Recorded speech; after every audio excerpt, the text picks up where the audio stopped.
starting here. All right. Here.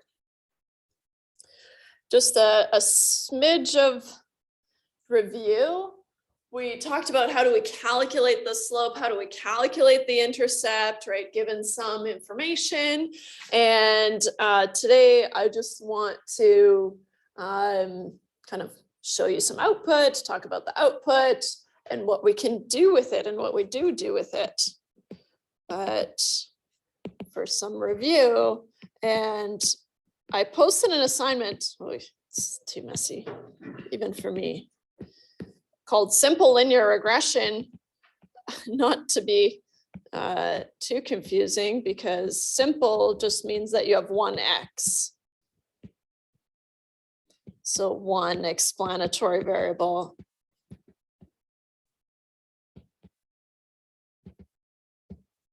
X. Multiple linear regression is what we'll just touch on tomorrow, where we introduce, okay, well, what if I have more than one X, right? It's hard to visualize, but we can do it, right? We can still build this line and we can incorporate multiple predictors or explanatory variables. Right? But so what we said was, all right, I'm going to find some y hat is b0 plus b1 x, where b0 is the y-intercept and b1 is the slope, right? Then we said, how do I calculate these things? B1, we start with B1 because we need the slope to find the intercept.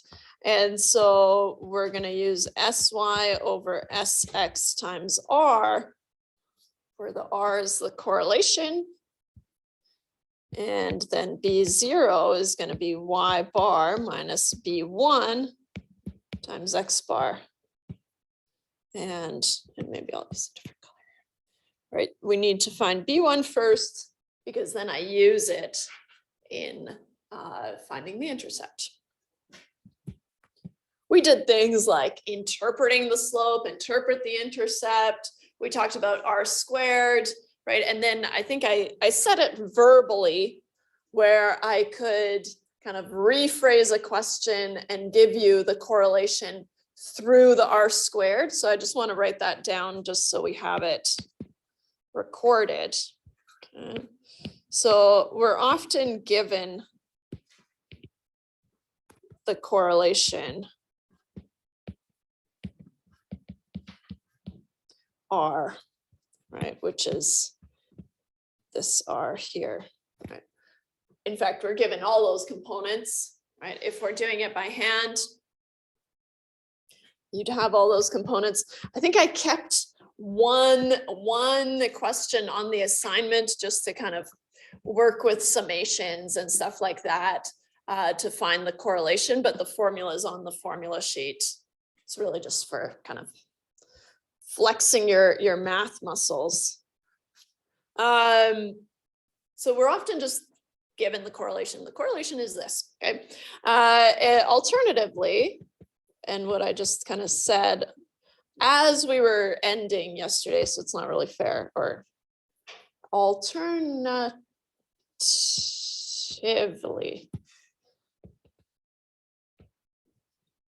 Did you ever watch How I Met Your Mother? Yeah. Ted goes to the professor and he goes to write his name. Oh yeah. Yeah. I've been there. Yeah. And usually I just go for a different word. Alternatively never throws me off though. But this was happening this morning too, where I was skipping words and I was writing weird. Anyways, I don't know what's going on today. It's the end of term, so anything goes. A question could start like this.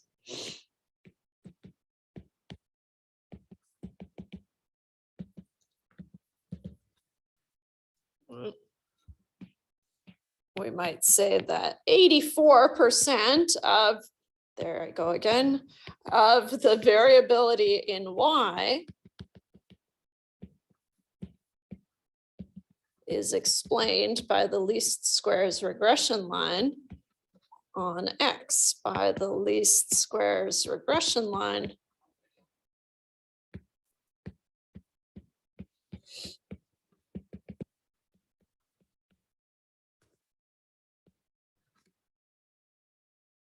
Oh, and I guess not end quote, but period. What is the correlation?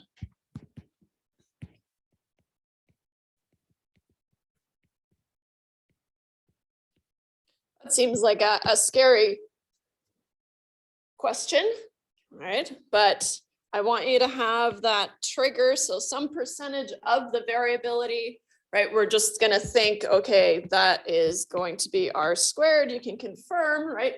R squared is the percentage of variability in Y explained by the least squares regression line on X. And then knowing that the R squared is 0.84. Remembering that for math, we always convert percentages to proportions. I can only think of one instance where we don't do that, and it's in business math for some reason, the rule of 72. But that's like the only time where we don't convert it to a decimal. What's the rule of 72? 72 divided by the interest rate is how long it's going to take for any investment to double, roughly. Oh, That's just off the top of my head. I think that's it. Yeah, 72. And it's just that, like a rough approximation. I'm tempted to use lowercase r, but for kind of making sense reasons, right? When I take the square root of both sides, I'll keep it as capital R, but it could morph to a little r. I think I read somewhere that little r is really only for simple linear regression, but I don't know for sure. When I take the square root, right, we have to take into account the positive or the negative, right? And how we choose that is from the scatter plot, which you'll have, right? If you have the relationship, you can see if it's positive and you can see if it's negative, and then you pick the appropriate sign based off of that. So in this case, I'm going to say R or R, R or R is plus or minus 0.92 in this case, just kind of doing some sloppy rounding probably. The sign is decided by looking at the scatter plot.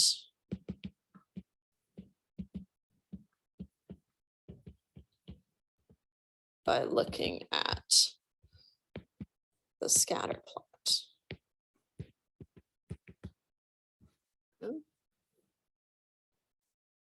So if you have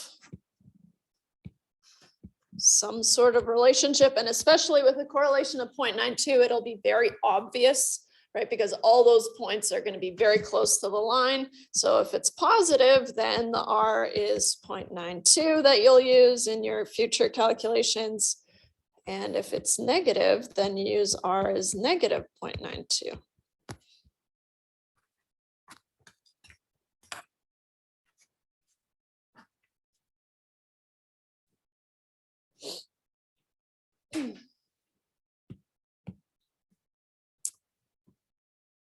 Continuing, if we pick up the example from last day, we were talking about the gift aid versus family income, right? I'm only kind of bringing it up because we're familiar with the scenario, so that usually speeds things along. Continuing the example from last day. I'm totally spooking myself because I did a weird order of things.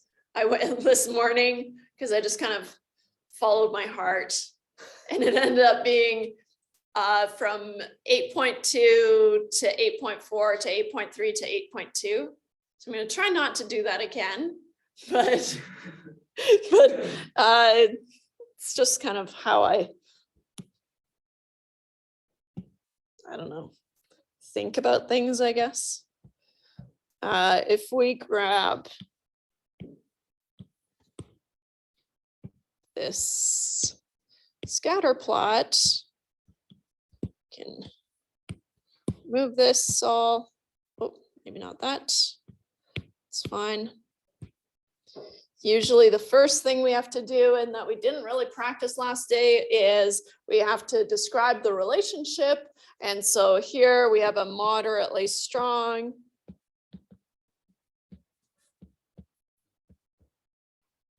How did I know to say moderately? It was just a feeling, right? You can say relatively strong, moderately weak, right? Something in that realm. So a moderately strong and negative linear relationship.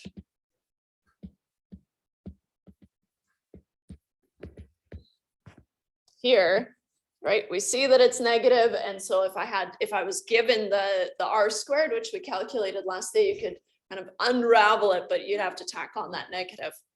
Right? So what I want to talk about today is the output.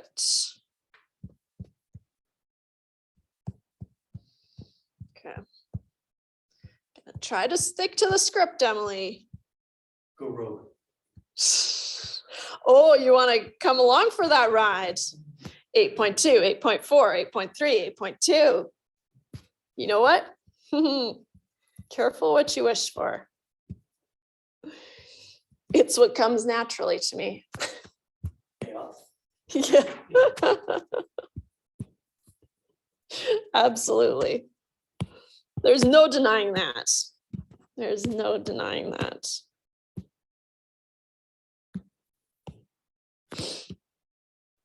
Obviously, we usually use software to draw this least squares regression line, and the software produces output that typically looks something like this. It doesn't really matter what software you're using, R, SAS, Jump. I don't think they use Jump anymore. Outdated. Excel, it all looks the same. Okay. And how it works is the meat and potatoes are here in the estimates. So here, this is the estimate for technically the coefficient of the intercept, which is the intercept, right? And then here, this is the estimate for the coefficient of the family income, which makes it the estimate of the slope. So what I want to do is kind of do it map style, where I blow it up to talk about it.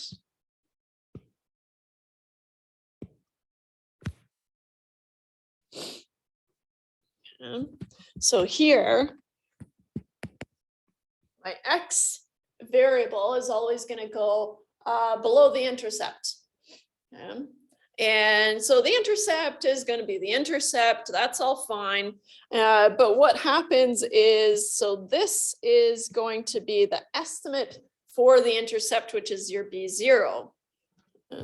So it's the estimate of the intercept.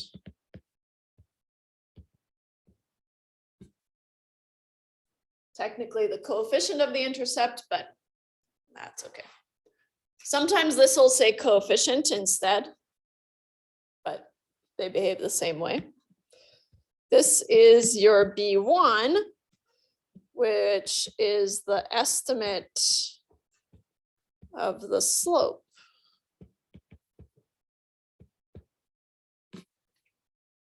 So from here, right, I can build the least squares regression line just by plugging in my values. So in general, right, I have y hat is B0 plus B1x,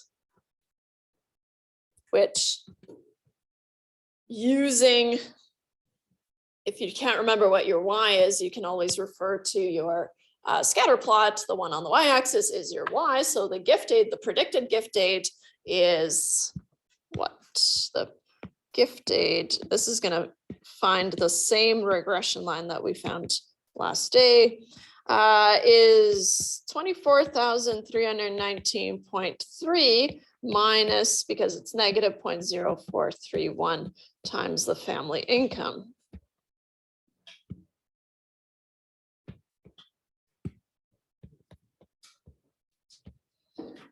From here, right, we can interpret the slope, interpret the intercept.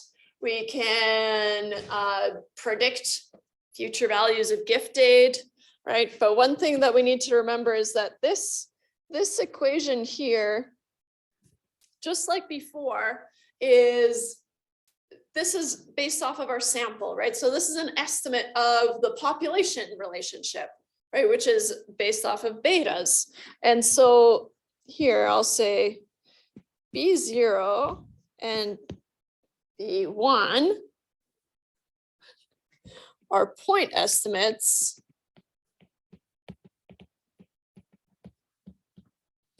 of beta naught and beta 1 respectively. Respectfully, no.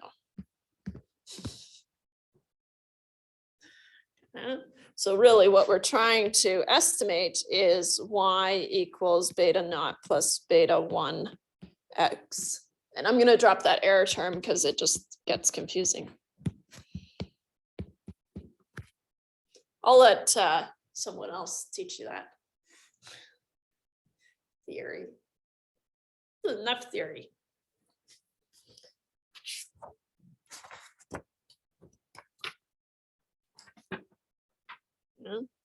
If these are point estimates have standard errors, and the standard errors are what we use to test hypotheses, right? We can do find test statistics, right? T-tests, for example. Spoiler alert, it's going to be T's, right? Sorry, I can tell that you were not done. Right, and so we're going to be able to find test statistics. We're going to be able to build confidence intervals, although we're not going to do that, right? We've done enough, but I do want to talk about the hypothesis testing because it's good to have that foundation. Okay. So you guys are committed to this wild ride throughout the rest of chapter 8. Here we go. Here we go. 8.4 coming back to 8.3 and the rest of 8.2, but I don't want to make my notes too incriminating. Inference for linear regression.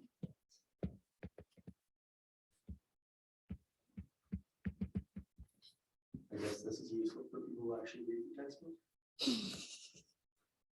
Yeah. Although yeah, it's kind of it's a really fun textbook, but I'm not really expecting anyone to read it. I enjoy reading it, but oh yeah. Usually I'm like, how does Mina say it? Oh, that's good. Wow. Yeah. I'm like, wow, she really wrapped that up nicely. Huh, okay, cool. I do that legwork for you, I guess. So usually if we're given some software output,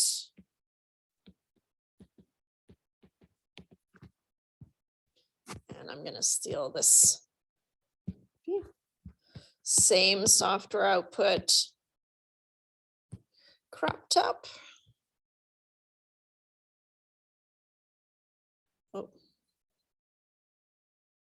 Oh, whatever. Fine.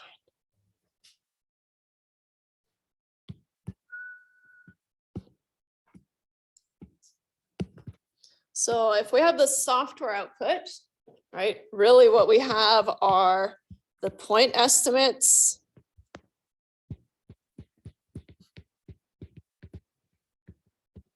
of the slope and the intercept yeah, I almost used my joke, respectively, not respectfully, although maybe both.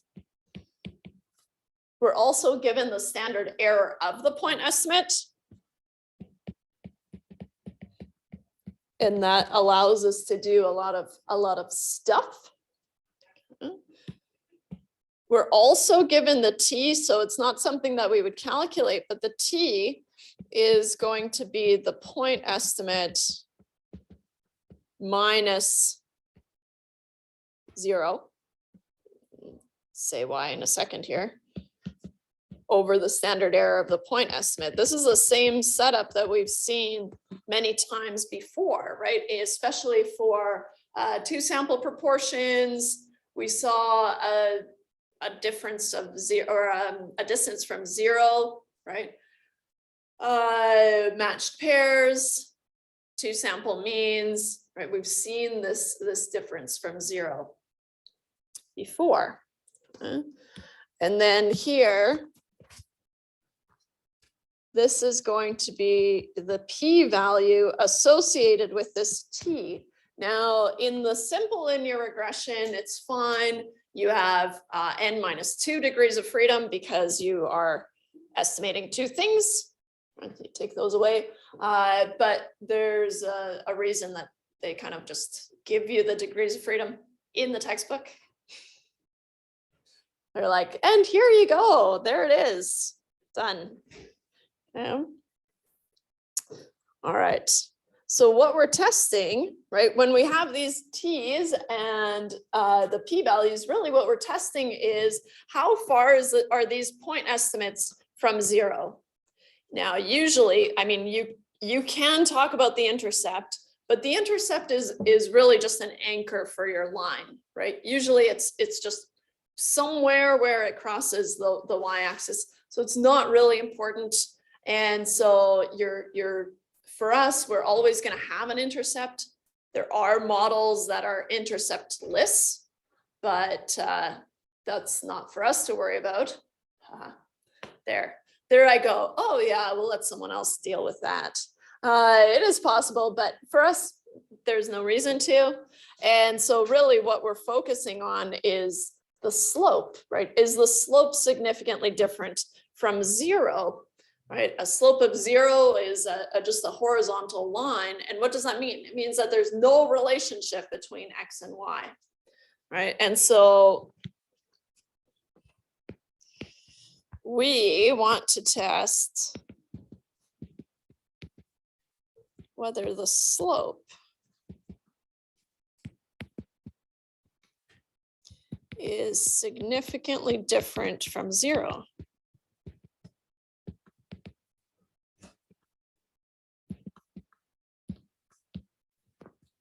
Right, because that would look like, bless you, like this, right? My data points would look, if my slope was 0, just means that I've got this kind of just a cloud, a messy cloud. There's no relationship, right? And why do I say that? Well, one, the slope is rise over run. If there's 0 rise, then it doesn't matter what you divide 0 by, it's always going to be 0. But also, it doesn't matter if I plug in x equals 1, I get the same predicted value as x equals 100, or I just extrapolated on my own graph. X equals 100, I still get the same predicted value, right? So knowing x tells me nothing about what the y is going to be, right? And that's by definition, just there's no relationship here, right? And so a slope of 0 means there is no relationship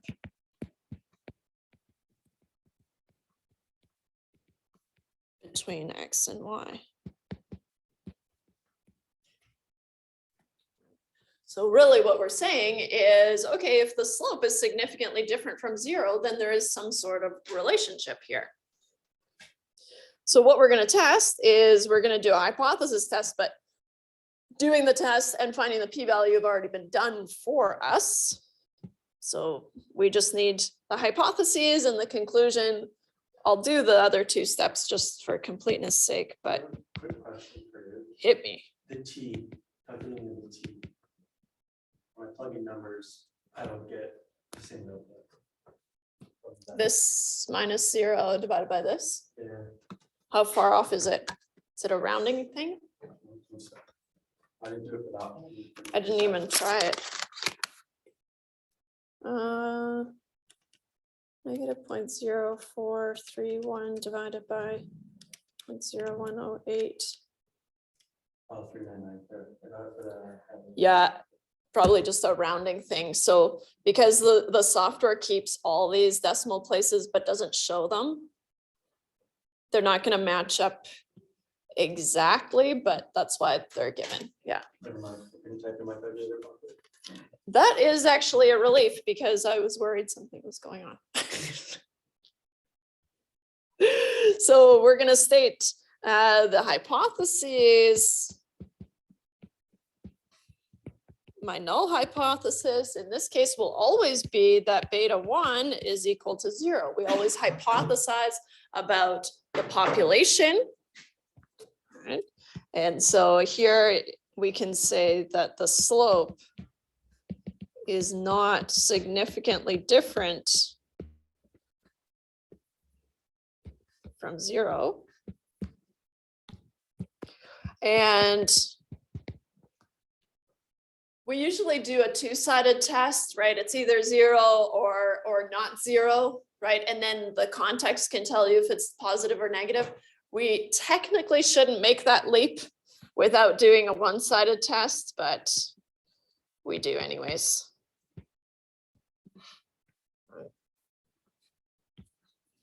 So then here, the slope is significantly different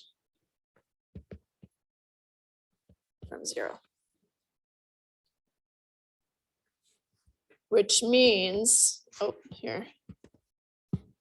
which means that X is a good predictor of Y. Or at least it's contributing something towards that relationship. And so here, like I said, we're just going to always have this two-sided. But this p-value is two-sided for that reason.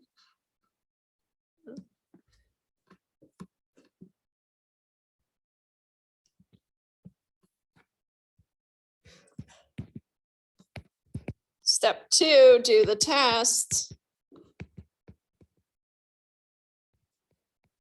Technically, you're seeing how far is B1, so the sample slope from beta 1, which we're hypothesizing is 0. And we always do our hypothesis testing, assuming the null hypothesis is true, over the standard error of B1. But of course, this is given in the output.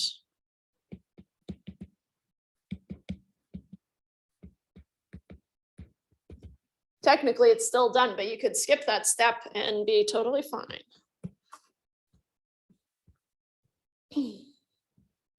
New page here, step 3. Find the p-value. It's also given in the output.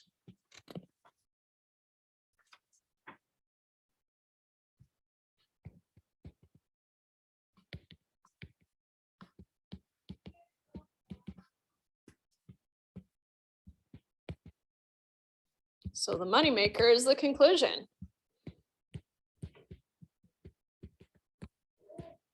Right. That's our job, is to draw these conclusions and say what things mean. Looking at the p-value here, and we're doing the slope, right? If we wanted to do the intercept, we could, but then we'd have to look at this p-value.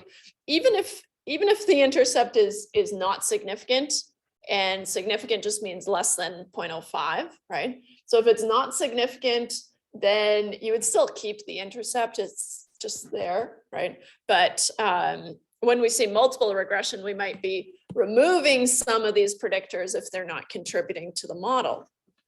And so our p-value then is 0.0002. So our conclusion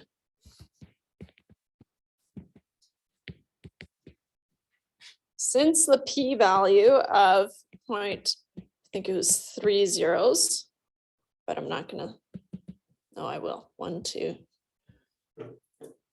Yes. Is less than the assumed alpha level of 0.05. I'm just making this stuff up. So then I have to assume the alpha level, then the assumed alpha level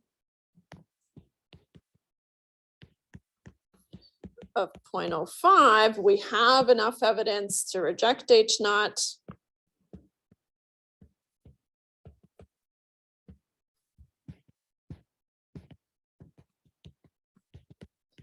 In favor of HA.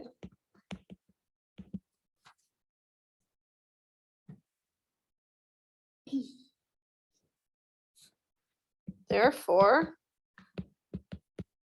well, first off, the slope is significantly different from 0. The slope is significantly different from 0.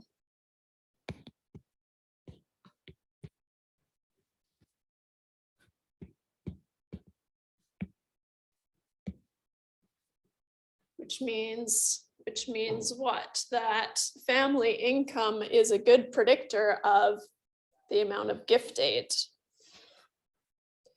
Which means family income is a good predictor of, say, gift aid.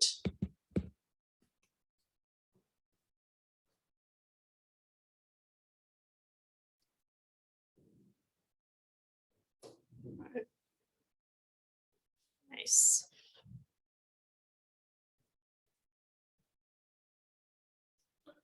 Oh, I don't even have my own flow.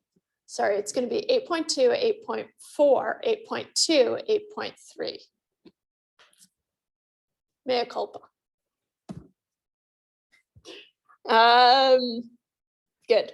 So that's how we're going to use that output is basically we get the estimates for the slope and the intercept, and then we grab those p-values to see if they're actually contributing anything. If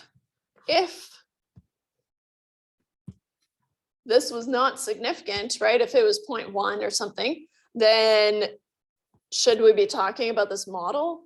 Not really, it doesn't mean anything, right? So now,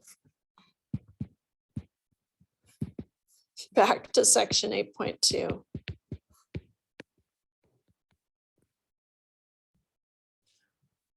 Just want to touch on, so far we've just assumed that both X and Y are numerical variables, and that's not necessarily the case. Y for regression has to be numerical, otherwise you're doing classification, right? When you have a categorical outcome, you're doing classification.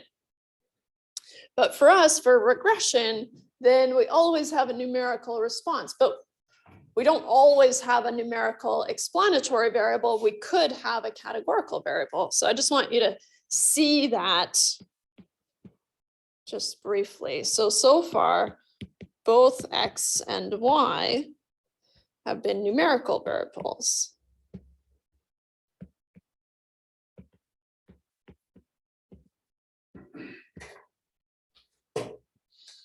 In terms of a scatter plot, right, if I have my X and my Y, then Y is always numerical in regression, or I would say that's the reason it is regression, right? Versus classification. How much room do I need here? which predicts, usually it's for prediction, predicts a categorical response variable.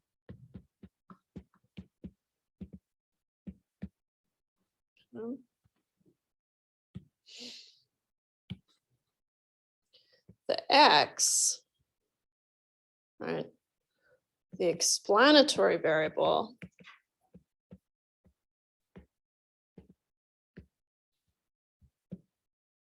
can be numerical or categorical.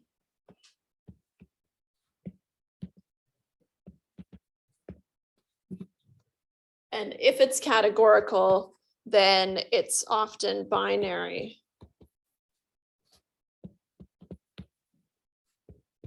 So a 0-1 situation. Because any categorical variable, even if you have multiple categories, you can convert each of those categories into a binary variable, right? Or dummy variables, they're called.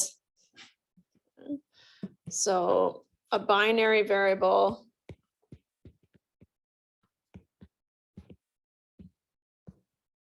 which is a 0-1, it's an on-off switch, is sometimes called a dummy variable or an indicator. There's a couple of different ways that we could deal with them, but save that for a later course. All I say at the end of the term. A binary variable is sometimes called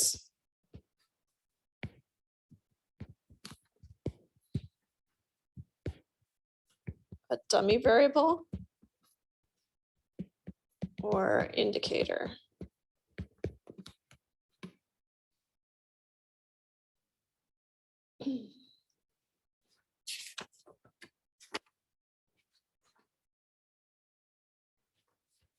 Example that they have is pretty cute.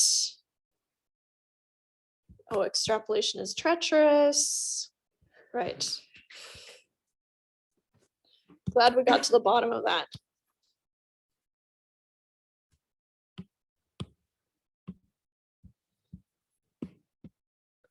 The example that they have is for Mario Kart games being sold on eBay.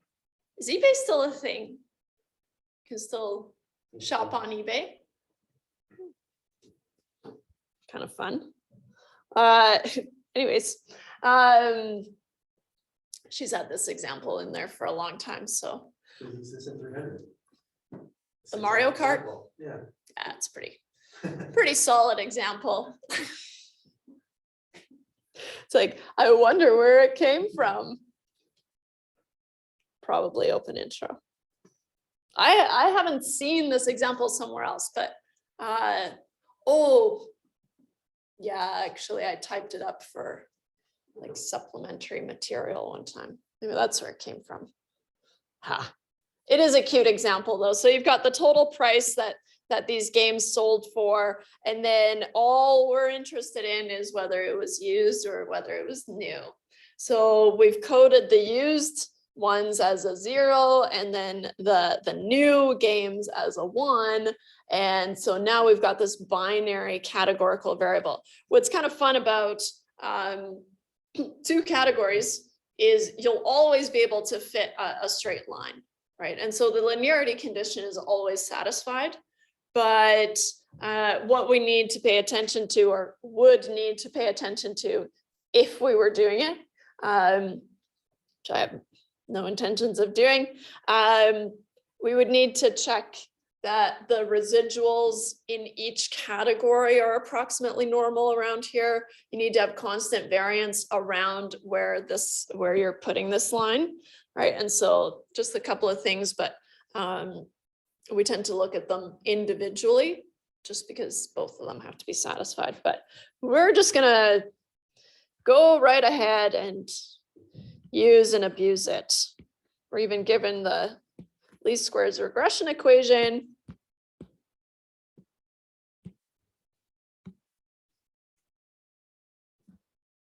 So if I want to predict the price, so the predicted price If it is a used game, then I set this to 0, just like we would normally, right? So this is either 0 or 1, which means that the intercept is the predicted price for a used game, right? When the binary switch is off.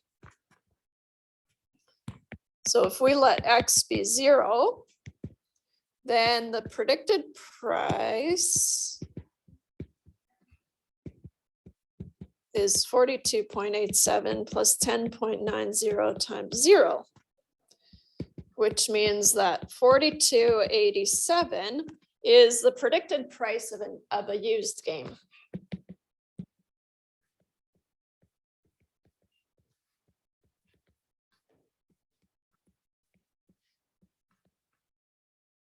So we can use it in the same way, right? I think it's even easier than what we usually use it for.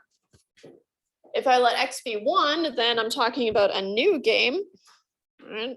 Then the predicted price is 42.87 plus 1090 times 1, which is 53.77, is the predicted price of a new game.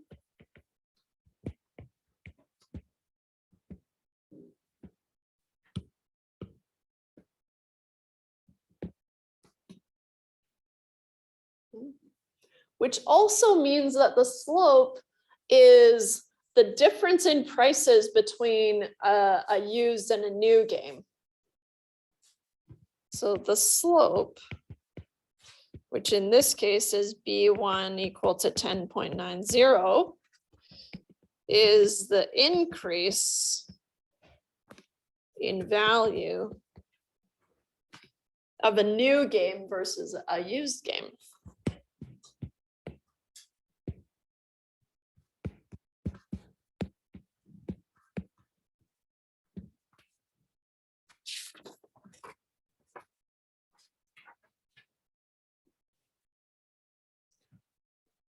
And that's all we'll say about categorical explanatory variables. But of course, in multiple regression, you could have a combination of categorical variables or binary variables and just numerical variables, but we'll see that tomorrow.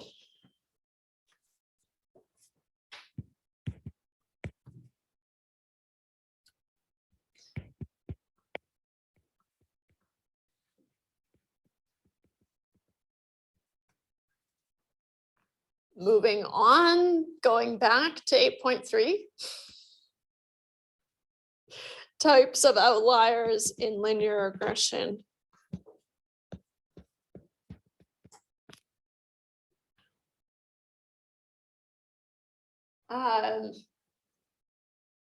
Like, must have a sliver or something in my thumb. WCB. Maybe it's a paper cut. I know. I don't remember it though. Anyways, I'll forge. Yeah. Stay strong. I'm going to just grab this one because it was kind of hard to screenshot.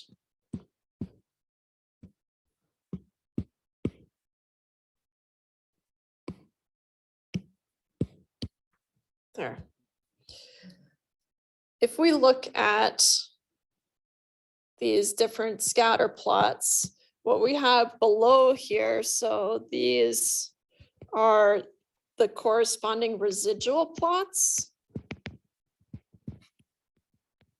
I'm going to ignore them, but you can see how they just kind of magnify the relationship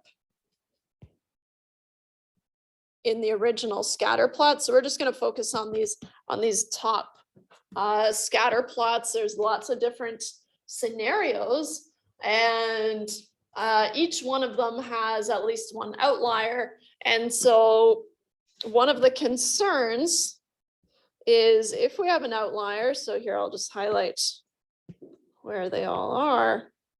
Right? Depending on where the outliers fall, they might be pulling the line towards themselves, right? And kind of overpowering. So the one scenario that I want to pay the most attention to is scenario 5, because, okay, I've got this crazy outlier up here, right? But if I zoom in, I'm doing that zoom in situation again here. And if you ignore the line that's drawn on there,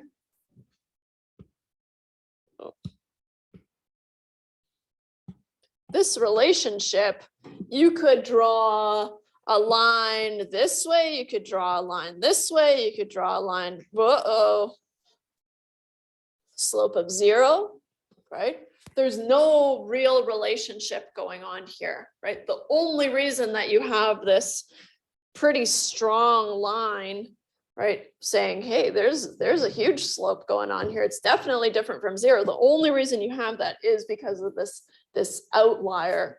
And when it impacts the line, right, the regression line, we call it an influential outlier. So an outlier, you guys read the book Outliers by Malcolm Gladwell? It's a really good book. Kind of a fun stats read.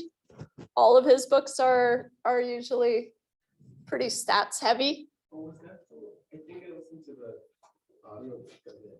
Oh, yeah, he also does revisionist history, which is the only podcast I've ever listened to. Somewhat. Wow, Yeah. That's- Vancouver's doing that.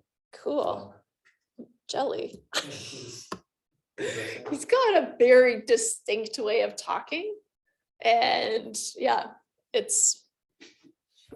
I like it.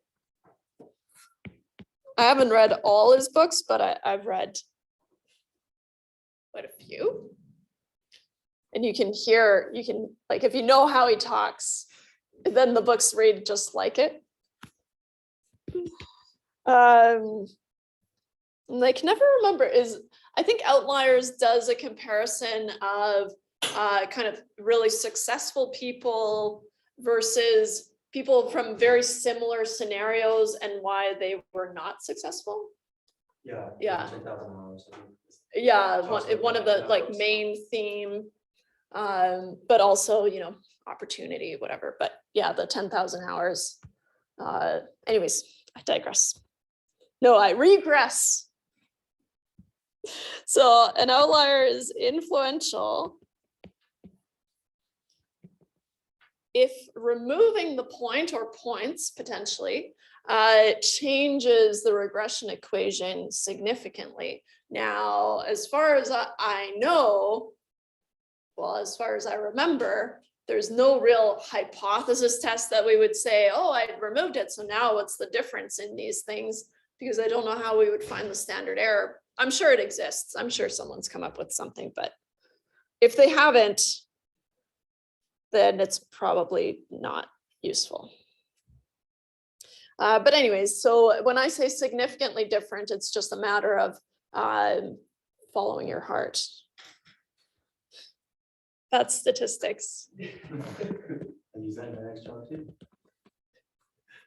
Well, I should remove that number. Well, that's you'd be surprised, actually. Yeah. Oh, why'd you do that? Oh, it was just, yeah. I went with it. Everyone's like, well, okay, well, knows what he's talking about.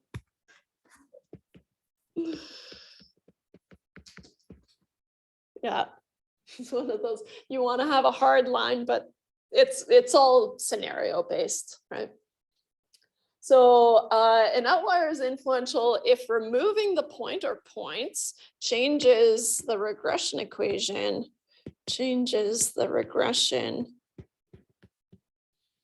equation significantly.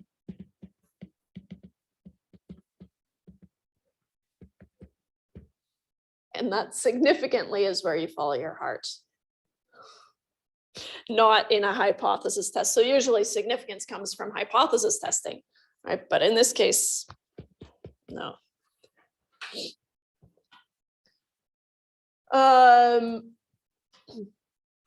Usually we can kind of tell, right? So here, if I remove this outlier, I can see that this line would change drastically, right?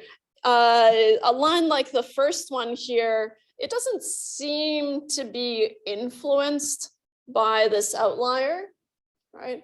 And so kind of same with this one.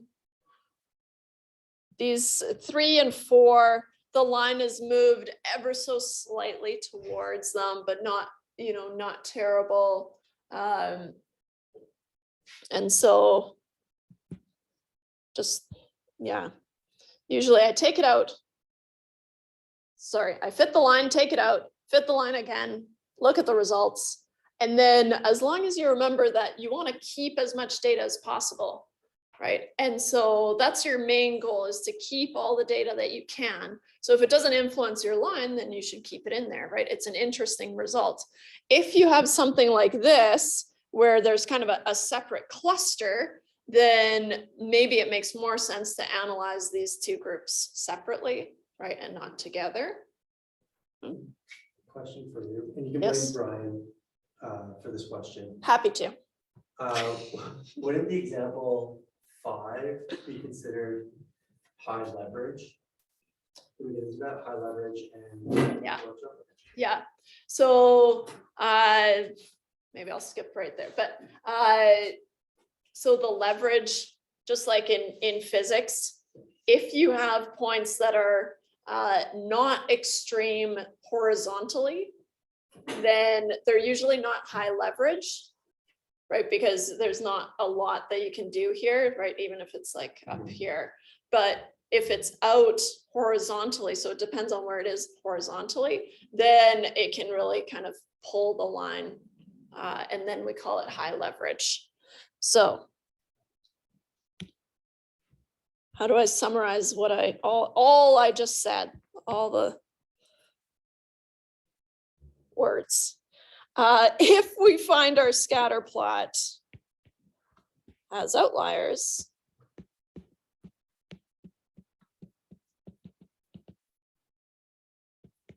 potentially more than one, we keep in mind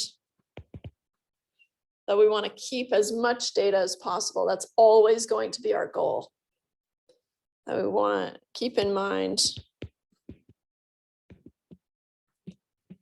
that we want to keep as much data as possible.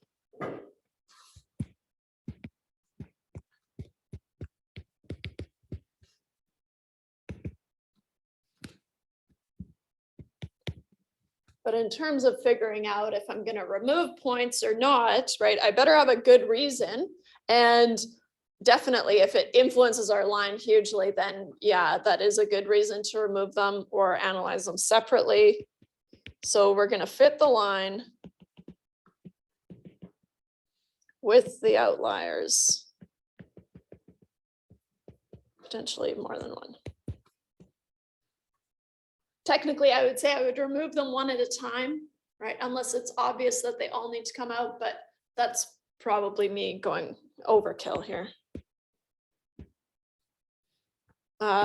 Remove the outliers.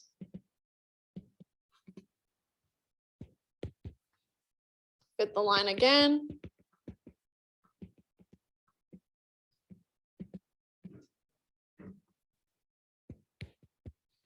And compare the slopes and the intercepts.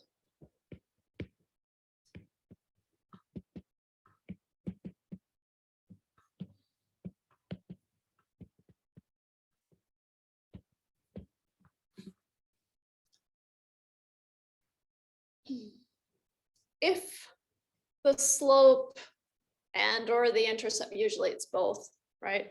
So if the slopes and intercepts, put it on a fresh page here. If the slopes and or intercepts. What would it look like if only the intercept changed? Be it like a jump, right? You got two layers. So if the slopes, and you can have multiple intercepts. Anyways, no.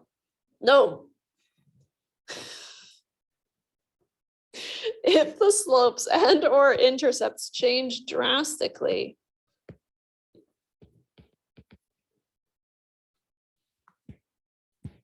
we usually, and I say usually, remove the outliers unless there is a strong reason to keep them.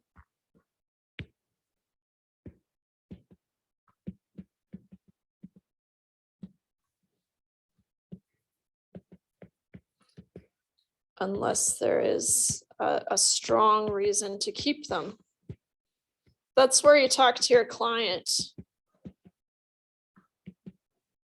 You would present them with these two lines and you would say, okay, I feel more comfortable if we used this line where we removed these outliers, but maybe the client's like, well, those extreme values, they're actually the ones I'm interested in, right?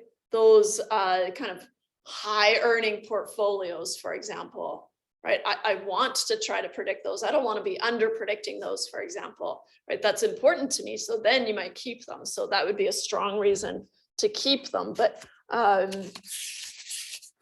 usually you'd remove them, but you gotta talk to your client. Here's the, oh, it's gonna take me a while to get there, I guess.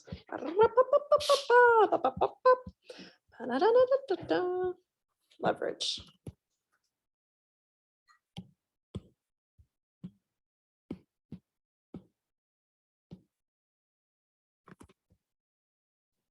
So points that fall horizontally away from the center of the cloud tend to pull harder on the line, so we call them points with high leverage. One thing that I mentioned, but that we're not actually going to do, but it's good to be aware of, is that we could build confidence intervals around the slope and or the intercept. Usually we do it around the slope, right? So our hypothesis test says, yes, it is different from zero. Great, so what is it, right? And that's where the confidence interval would come in. So we could build confidence intervals around the slope or intercept.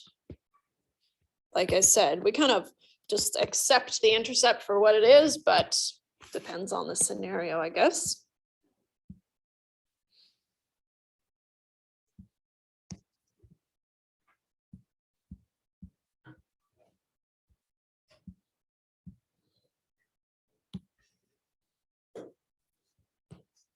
Only bring in this whole thing because it mentions prediction intervals, which we have avoided like the plague, and we'll continue to do so. But they exist, so it's worth mentioning. We can build confidence intervals just the same way that we did before, right? We've got a point estimate, we've got some critical value, and then we've got a standard error of the point estimate, right? And so at this point, if you have a point estimate and the standard error, and if I gave you the critical value, right, you can build a confidence interval for anything, right? The correlation, for example, right? All these things, anything that would change from sample to sample, you can build a confidence interval for and do a hypothesis test for. Some more useful than others.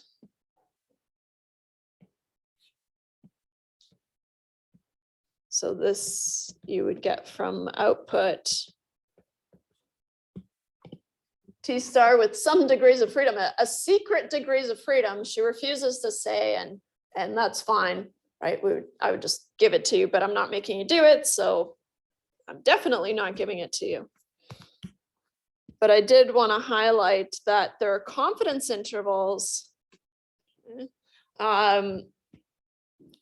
Confidence intervals are for estimates, right? And so they're for sample estimates. So the sample mean, the sample proportion, right? I'm trying to capture the population mean, the population proportion, right? Whereas a prediction interval is just for one response value, right?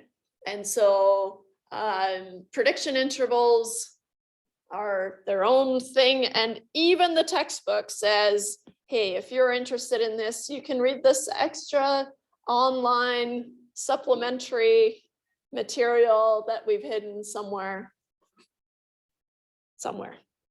I've never read it. And so here, this prediction interval is for a response value, which is a single value, is the difference. Are you going over this for a very specific reason?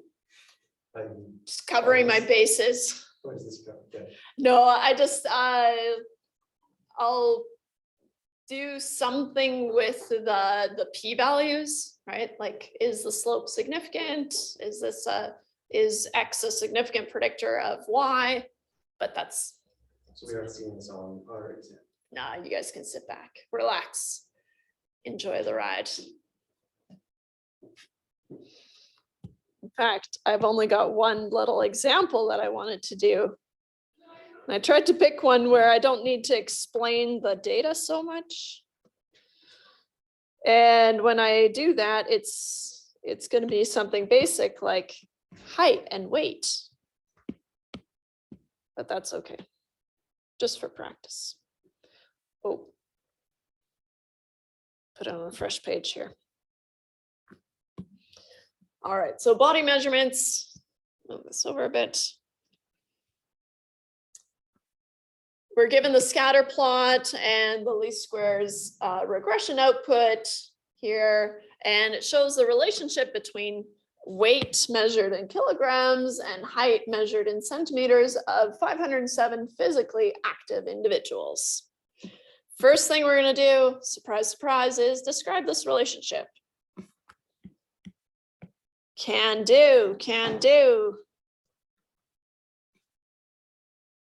Remembering that, of course, this is my Y and this is my X.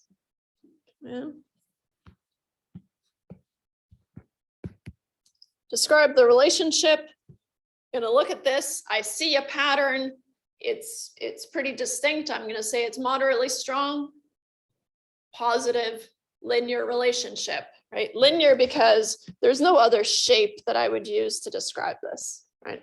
There's no kind of curvature or anything, so then it's linear. So I would say maybe I'll mix it up. Relatively strong.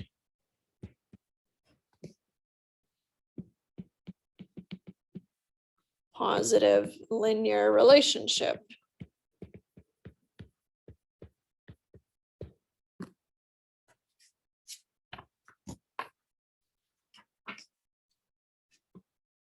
Part B, write the equation of the regression line, interpret the slope and intercept in context. You know how to do that. First things first, my Y variable is the weight, right? So if I write it in terms of these variables, right, I've got the predicted weight is, and then the intercept is negative 105.0113, which is a little bit jarring, but then I look at my scatter plot and of course a height of 0 is kind of nonsense. And so it's not on here. So it would keep going and going and going. So that's fine. It's just an anchor 105.0113 plus 1.0176 times the height.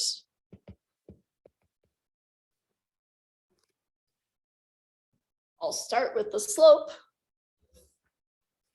because I usually do. If I have to interpret it, right, for each just in general, right, the general definition for each unit increase in X, I expect to see a slope increase in the predicted value of Y.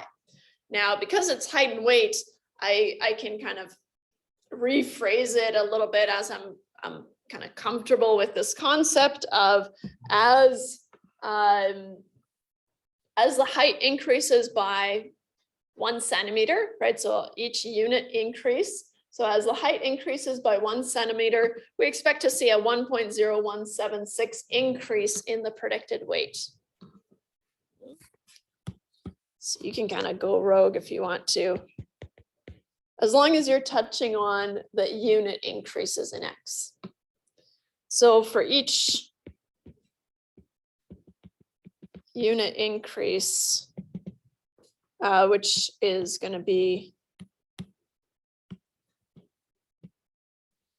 the unit, which is 1 centimeter increase in height, we expect to see a slope, a 1.0176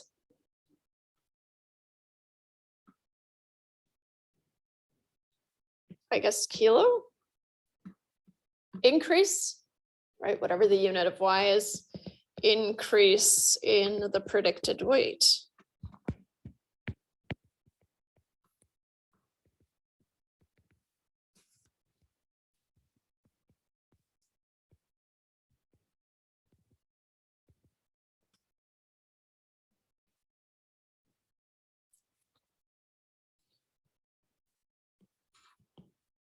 The intercept is the predicted value of Y when X is 0. So the predicted weight of a person with 0 centimeters in height is negative 105.0113.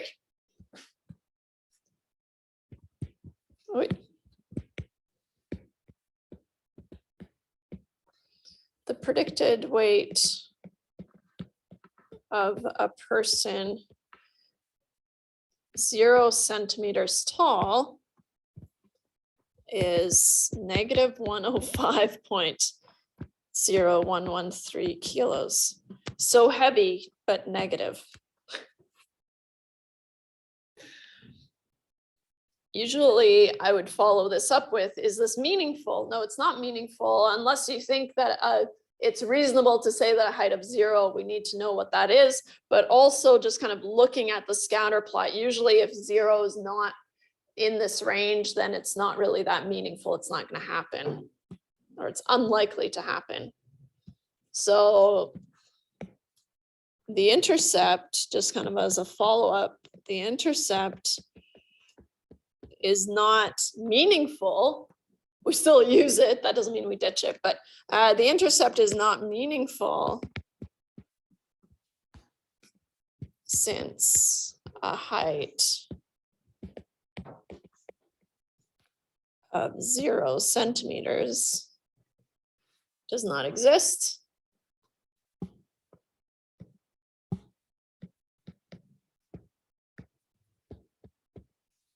Does not exist. And it would be an extrapolation. Just to tie it neatly with a bow from last day, the extrapolation.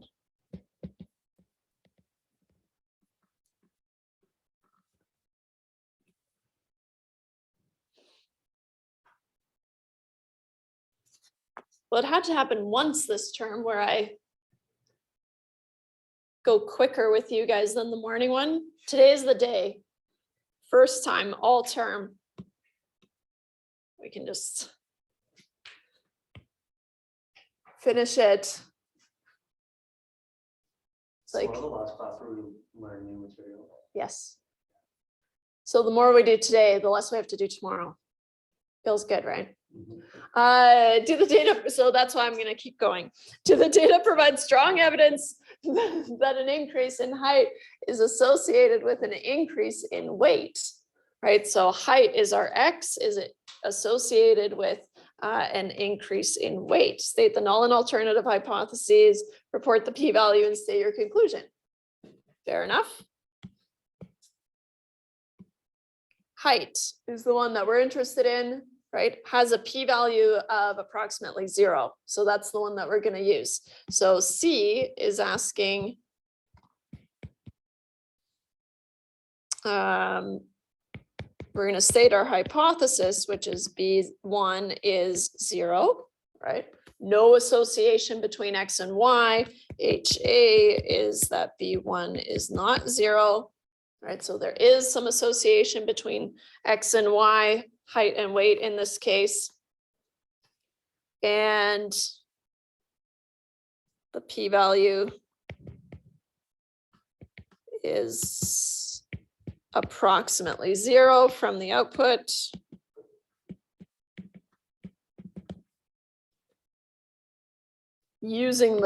Turning the question against them. Oh.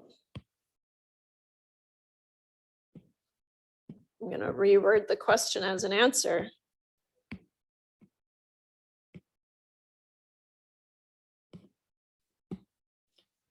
Therefore, the data provide strong evidence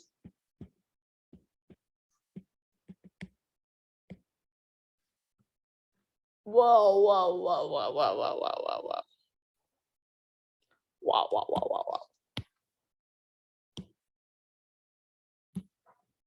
Since the p-value is approximately 0 is less than the alpha level of 0.05, we have enough evidence to reject H0. Therefore, the data provides strong evidence. Man, oh man, I just lost 2 out of 3 marks in my own grading scheme. Yikes. That's bad. That's bad. I should have quit while I was ahead.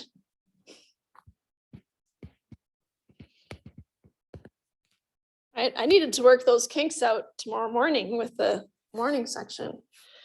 Since the p-value of approximately 0 is less than the alpha level, sure, assumed alpha level of 0.05, we have enough evidence to reject H0 in favor of HA.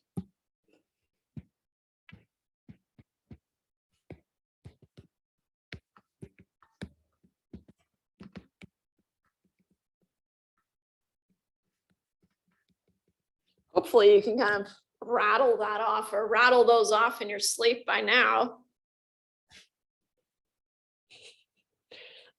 Maybe not just your sleep, but also awake. Therefore, the data provides strong evidence that an increase in height is associated with an increase in weight.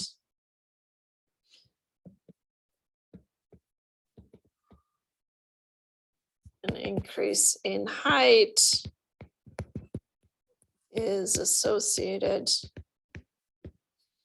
with an increase in weight. Remove the evidence. Oh, copy, delete. What's G? We know how to do this one. The correlation coefficient for height and weight is 0.72. So the correlation is 0.72. Calculate your R squared and interpret it in this context.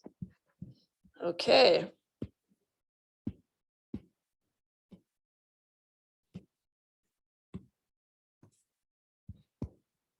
R squared is 0.72 squared.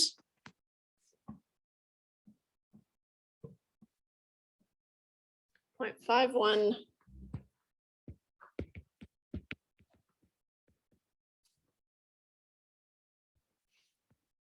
51.84% of the variability in weight is the Y, is explained by the least squares regression line.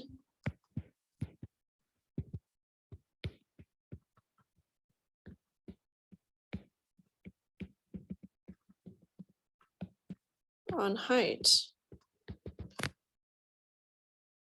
That's like 5 minutes of stuff that you won't have to do tomorrow. And that's gotta feel good. All right. Step away from the plate. I'm done. If you have any questions, let me know. Otherwise, I will see you tomorrow for the grand finale. Yeah. Woo!